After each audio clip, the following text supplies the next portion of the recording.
C'est une carte de l'Afrique.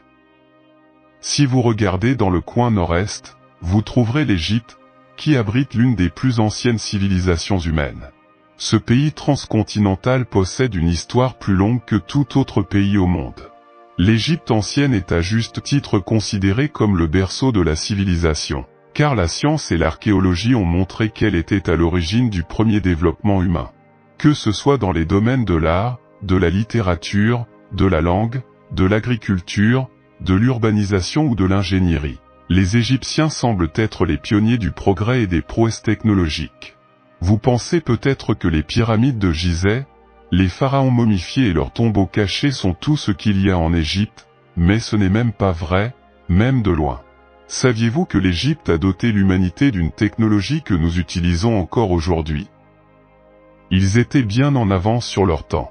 Certaines de leurs inventions sont si complexes que les scientifiques modernes ne peuvent pas comprendre comment les anciens Égyptiens possédaient suffisamment de connaissances pour les créer.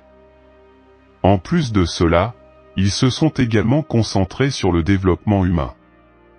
Devinez qui a inventé le dentifrice et les brosses à dents? Les Égyptiens. Certaines technologies égyptiennes anciennes sont si avancées que les scientifiques en ont peur, et dans cette vidéo, nous parlerons de certains de ces terrifiants secrets scientifiques découverts parmi les vestiges de l'Égypte ancienne. La civilisation égyptienne possédait de bonnes connaissances en mathématiques appliquées et en ingénierie, ce qui s'est reflété dans la construction des pyramides de Gizeh.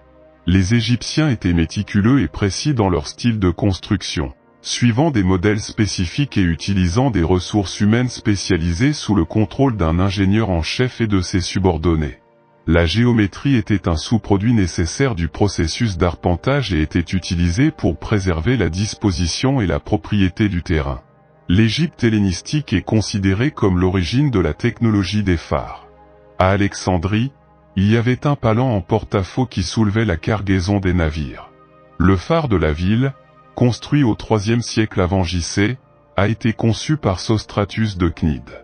Les anciens Égyptiens pouvaient travailler le granit solide avec des outils en bronze, comme en témoigne la découverte de bâtiments monumentaux en pierre comme celui de Saqqara. Les obélisques sont un autre mystère technique, 29 d'entre eux ayant survécu à ce jour. La forme des pyramides et des obélisques pourrait avoir été inspirée par des phénomènes naturels liés au Soleil, ce qui suggère que la connaissance de l'astronomie a influencé les méthodes de construction des anciens Égyptiens. Dans l'Égypte ancienne, les rampes étaient utilisées pour déplacer des objets lourds, comme des blocs pour construire des pyramides.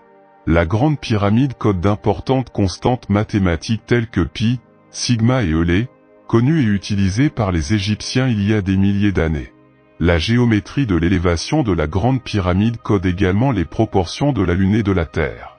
Les Égyptiens étaient des experts en irrigation et construisaient des canaux et des fossés d'irrigation en utilisant leur ancien calendrier égyptien. Les anciens Égyptiens pratiquaient l'irrigation par bassin pour profiter des crues du Nil et fertiliser les champs. Ils ont construit des terrains et des berges pour créer des bassins permettant à l'eau de reposer pendant un mois avant d'être évacuée vers les bassins en aval. Ils ont également construit des canaux dotés de vannes pour contrôler le débit de l'eau et former des réservoirs en cas de sécheresse. Les anciens Égyptiens ont créé des roues hydrauliques et des nilomètres avancés pour leur époque. Les roues hydrauliques utilisaient le système de contrepoids, chat d'œuf, pour irriguer les cultures. Le nilomètre mesurait la hauteur du fleuve et servait à prédire les inondations ou les sécheresses.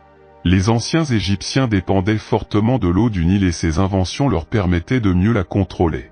Les anciens Égyptiens avaient une approche avancée de l'agriculture et de l'irrigation, ce qui déroute les scientifiques modernes. Des cylindres de granit ont été découverts, ce qui prête à confusion car on ne sait pas à quoi ils servaient et comment ils ont été sculptés sans outils modernes. Les premiers humains utilisaient des pointes de silex pour percer des trous dans les dents, les os et les coquilles, et on pense que ce matériau était utilisé pour sculpter des cylindres de granit. Un exemple est Kor 7, un cylindre gravé de lignes concentriques datant d'il y a 4500 ans, découvert près des pyramides par Flinders Petrie. Les scientifiques sont déconcertés par une roche granitique qui ressemble à une carotte de forage, suggérant que les anciens Égyptiens auraient pu forer des trous dans du granit solide. Ce qui est surprenant puisque les outils en cuivre de l'époque n'étaient pas suffisamment puissants.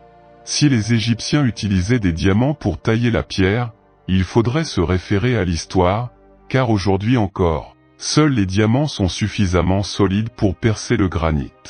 Les rainures concentriques de la roche granitique de Petrie constituent un mystère qui défie nos connaissances actuelles. Les anciens Égyptiens parvenaient à percer des trous dans le granit solide avec des outils en cuivre, selon des preuves archéologiques. Cependant, l'apparition mystérieuse du « noyau 7 », découvert par l'archéologue britannique Flinders Petrie, a dérouté les scientifiques modernes.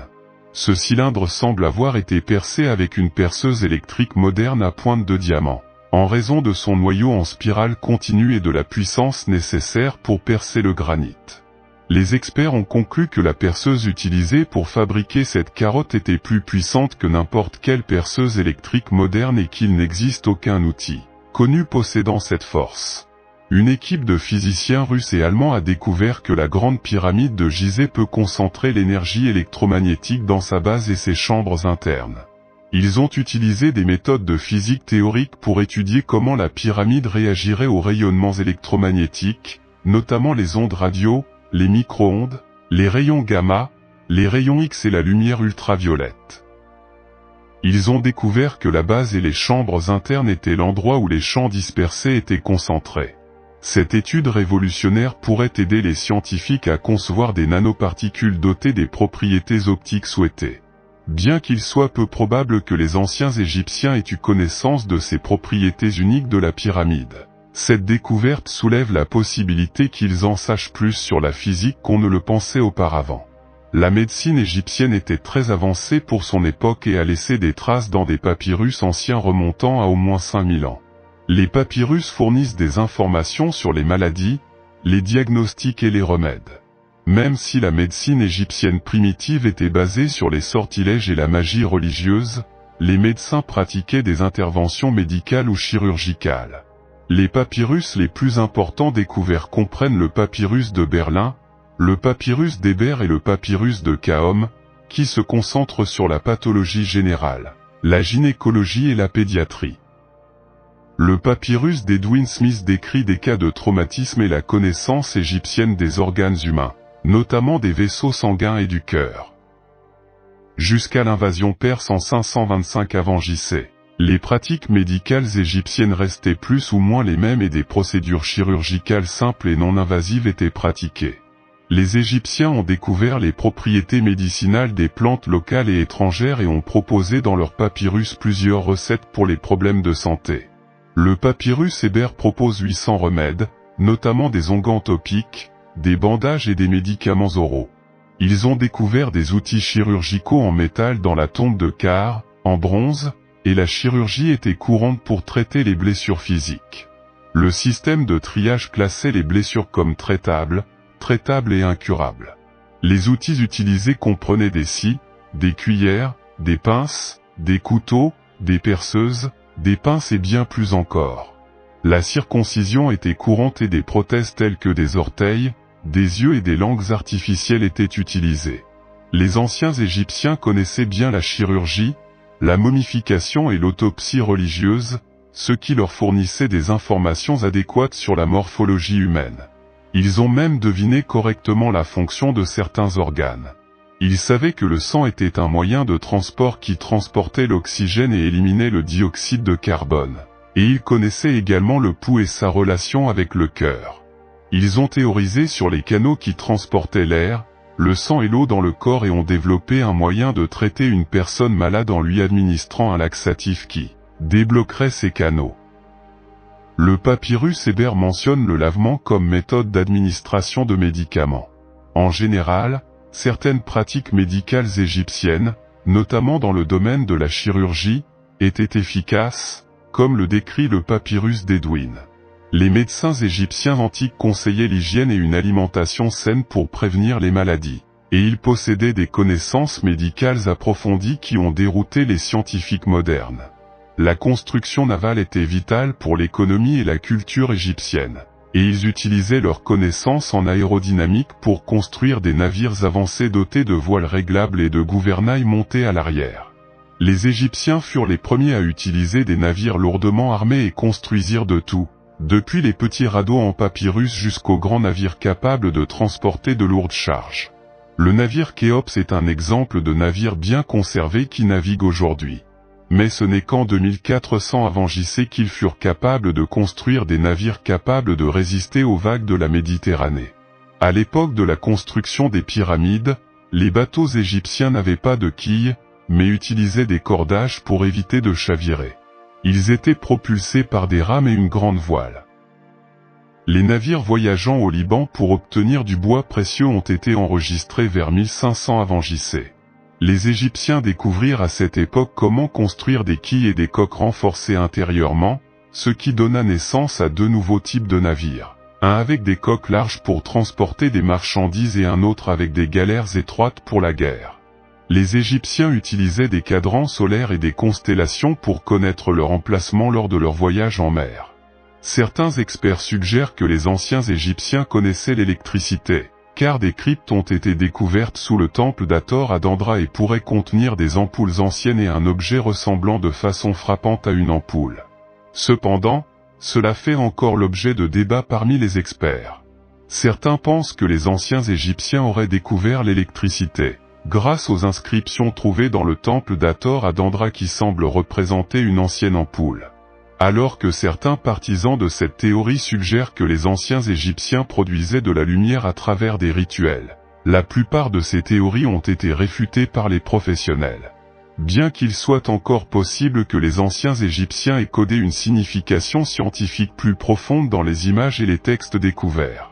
Les Égyptiens ont apporté une grande contribution à l'astronomie et leur précision est encore appliquée aujourd'hui. Bien qu'à l'époque elle n'était pas considérée comme une science distincte, la connaissance égyptienne était profondément enracinée dans la religion et la mythologie. Les cercles de pierre vieux de 7000 ans situés en Haute-Égypte témoignent de leur importance pour la vie religieuse. Les anciens Égyptiens ont apporté d'importantes contributions à l'astronomie. Dans un premier temps, ils utilisèrent des textes astronomiques pour établir les dates des fêtes religieuses. Ils développèrent également un système de constellations et peignirent des cartes des étoiles sur les tombes et les temples. Durant la période gréco-romaine, Claude Ptolémée s'est imposé comme l'un des astronomes les plus importants de l'époque, cataloguant plus de 1000 étoiles et décrivant comment prédire le comportement planétaire. Les Égyptiens ont observé que la crue du Nil coïncidait avec l'apparition des étoiles à la porte, et ils ont utilisé cette observation pour élaborer un calendrier de 365 jours. Sa connaissance de l'astronomie a également guidé l'orientation des édifices sacrés et le décor du Nouvel An. Les Égyptiens croyaient que leur dieu vivait dans le royaume d'Osiris, situé dans la constellation d'Orion. Les 3 pyramides de Gizeh représentent les étoiles de la ceinture d'Orion, tandis que le Sphinx représente la constellation du Lion. Aujourd'hui, les astronomes ont découvert que la pyramide a été conçue pour regarder très précisément vers les étoiles circumpolaires dans le ciel du Nord. Les anciens Égyptiens, grâce à leur connaissance en astronomie, ont découvert les étoiles variables et calculé avec précision la période algol avant les Européens. Ils développèrent des outils tels que le cadran solaire, le sablier et la marquette pour mesurer les azimuts stellaires et divisèrent la journée en heures. Ils ont peut-être aussi proposé l'idée d'une Terre sphérique. Ils ont construit des temples alignés astronomiquement avec des toits pour observer les étoiles et calculer les heures de la nuit. Bien que leur observation de l'alignement des étoiles ne soit pas tout à fait précise, ils étaient plus avancés en astronomie que toute autre civilisation ancienne. La technologie ancienne découverte en Égypte ressemble étrangement à celle du XXIe siècle. Nous ne devons pas sous-estimer leur civilisation, leur approche progressiste et leur vaste connaissance. Mais ce qui est encore plus impressionnant, ce sont les œuvres des anciens Égyptiens. On sait qu'ils aimaient préparer et conserver leurs morts pour l'au-delà. Mais saviez-vous qu'ils ont confisqué davantage de secrets qu'il nous serait peut-être impossible de découvrir? Les archéologues continuent chaque jour de découvrir des choses mystérieuses en Égypte, et les scientifiques ne peuvent qu'en être de plus en plus surpris. Restez à l'écoute pendant que nous vous racontons ce que les scientifiques viennent de découvrir en Égypte et qui a choqué le monde entier. La cité dorée perdue est l'une des découvertes archéologiques les plus importantes d'Égypte. Il y a environ 3000 ans, l'ancienne ville d'Akhenaton a été perdue au profit de l'Égypte, remontant au règne d'Amenophi III, un puissant pharaon égyptien qui a régné de 1407 à 1376 avenue. Les pharaons ultérieurs, notamment Toutankhamon, ont continué à utiliser cette ville. Plusieurs tentatives ont été faites pour rechercher la cité perdue, mais toutes ont échoué. Cependant, en septembre 2020, une équipe d'archéologues a fouillé sur la rive ouest de Luxor, située à 500 km au sud de la capitale du Caire. Ce qu'ils ont vu vous laissera sans voix, ils ont trouvé un habitat en briques crues qui indiquait l'emplacement d'une grande ville. À sa grande surprise, le site était en bon état, les murs sont presque terminés et les pièces sont remplies d'outils utilisés dans les activités quotidiennes. Environ 7 mois plus tard, ils découvrent plusieurs zones, dont un quartier résidentiel, un quartier administratif et une boulangerie. D'autres objets trouvés dans une position presque intacte comprennent des scarabées, des amulettes, des bijoux, des poteries colorées et d'autres rituels décoratifs précieux. Qui aurait pu espérer qu'un tel site existe après des siècles de prétendue extinction? Betsy Bryan, professeure d'égyptologie à l'université Johns Hopkins de Baltimore, a révélé que la découverte de la ville antique permettrait aux scientifiques d'avoir un aperçu de la vie des anciens Égyptiens. Le tunnel de 1310 mètres de long, comme si cela ne suffisait pas. Une autre découverte choquante qui a été qualifiée de miracle géométrique est le tunnel souterrain de 1310 mètres de long et 2 mètres de haut à Topo Sirimania, un temple dédié à Osiris, le dieu des morts. Ce tunnel est une réplique exacte du tunnel de Palinus en Grèce, qui a transporté de l'eau pendant plus de 1000 ans. Le tunnel souterrain est situé à environ 13 mètres sous le temple. Selon Kathleen Martinez, archéologue à l'université de Saint-Domingue en République dominicaine, une partie du tunnel est submergée. Une explication plausible de la submersion d'une partie du tunnel est l'effondrement du temple après plusieurs catastrophes naturelles, comme des tremblements de terre entre les années 320 et 1303. Lors de fouilles antérieures sur le site, les archéologues ont découvert une variété d'artefacts, tels que des statues de la déesse Isis, un style gréco-romain rempli de symétrie, et des pièces de monnaie portant les noms et les images de Cléopâtre VII. Autrefois, Cléopâtre dirigeait l'Égypte ptolémaïque entre 51 et 30 avenues. Elle se serait suicidée avec son amant Marc-Antoine, un général romain. Il a été enregistré qu'ils ont été enterrés ensemble, mais personne ne connaissait l'endroit exact où ils ont été enterrés. Avec cette récente découverte, les archéologues se rapprochent de l'emplacement du tombeau perdu de l'ancienne reine. La momie antique enceinte, voici une autre découverte qui va vous faire peur.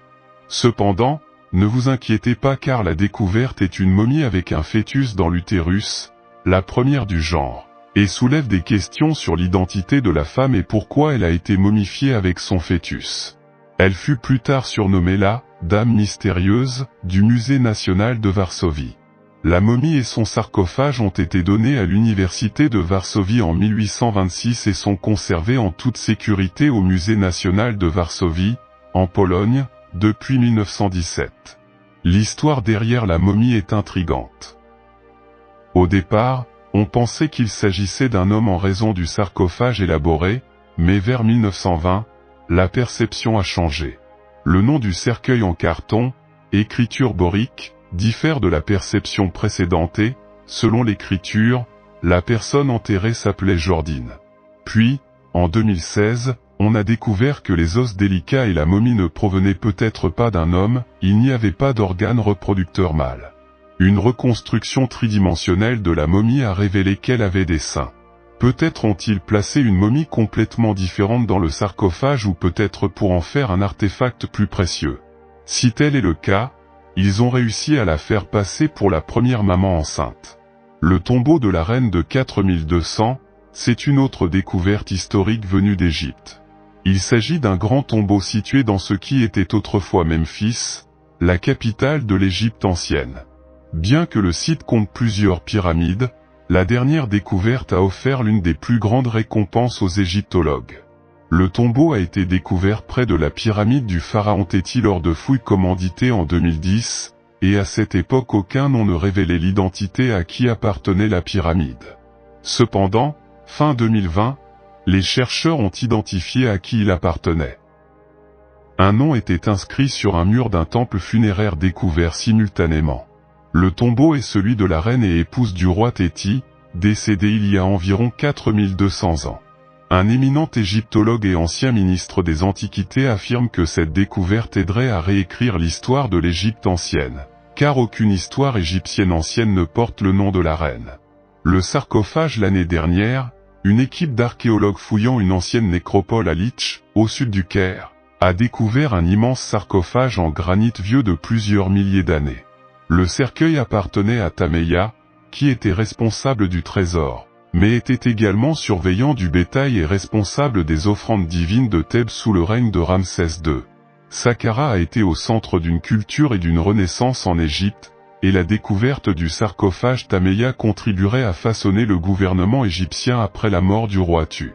Ramsès II, qui a succédé au roi Tu, est considéré comme l'un des pharaons les plus importants qui ont présidé l'Égypte pendant la période du Nouvel Empire, période pendant laquelle Tameya était un membre clé. Cette découverte faisait suite à celle de sa tombe l'année précédente, et à cette époque il était rare de retrouver un sarcophage complet dans sa tombe originale. En effet, les pilleurs de tombes s'en prenaient toujours à celle des dignitaires.